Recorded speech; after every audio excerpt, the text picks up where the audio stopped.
My name is Kaylee Sayaka, and this is my video assignment response to Don Lemon. Lemon, in his video in 2013, expressed 5 no talking points. 5 ways for the Black community to be fixed, in his opinion, are to pull up your pants, address the usage of the N-word, or in his idea, the overusage or usage at all, respect where one lives, finish school, and address the matter of Black unwed pregnancy, saying that just because you can have a baby, it doesn't mean you should. The idea of his first point, pulling up your pants, is basic respectability politics. Mr. Lemon believes that if you're sagging, your self esteem is sagging.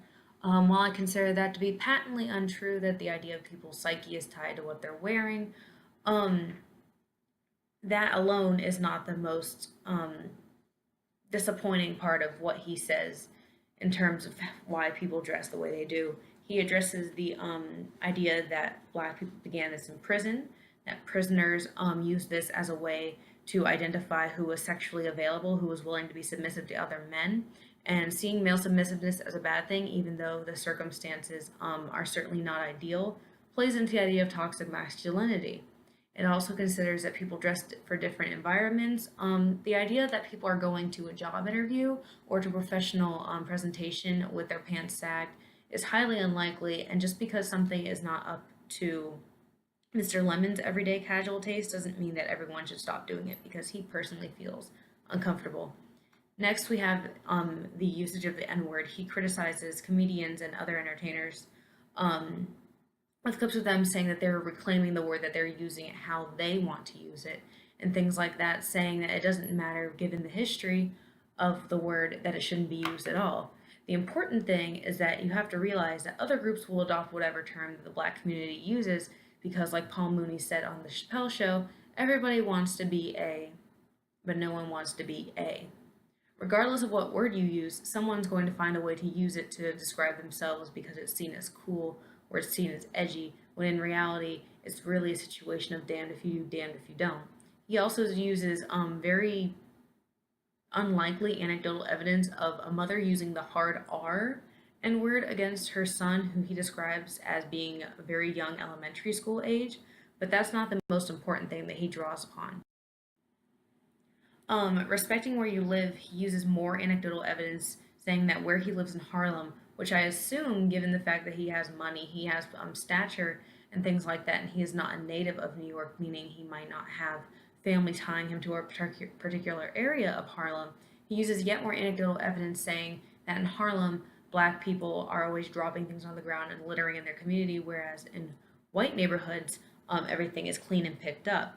While making sweeping generalizations is bad here to describe your entire community in a negative way, it also puts him on a pedestal of saying, why, what can't you be like white people? Why can't you do what they're doing in the neighborhoods that I've seen? Ignoring the fact that there are likely parts of the country, ignoring likely, there definitely are parts of the country where you're more likely to see white people litter and make a mess of their neighborhood and things like that. But because he's drawing upon what he's seen, he's saying that Black people should emulate more of the white people that he's seen, and saying that it is more of a white thing to do is to pick up after themselves, and that they should improve on it that way. Even though improving where you live upon is a good idea, he could have come across his point in a way that was less like, why can't you be better? Why can't you be like them?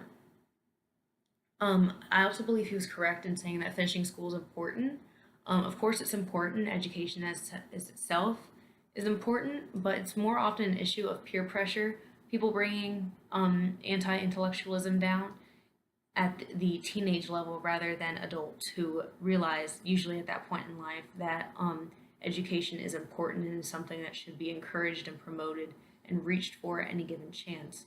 It also, his point ignores the fact that extraneous circumstances that tend to occur in impoverished communities, which more often than not tend to be communities that involve people of color, things like taking a job over continuing one's education in an effort to provide for themselves or for their family, having no options to move on to a further education level, and so on.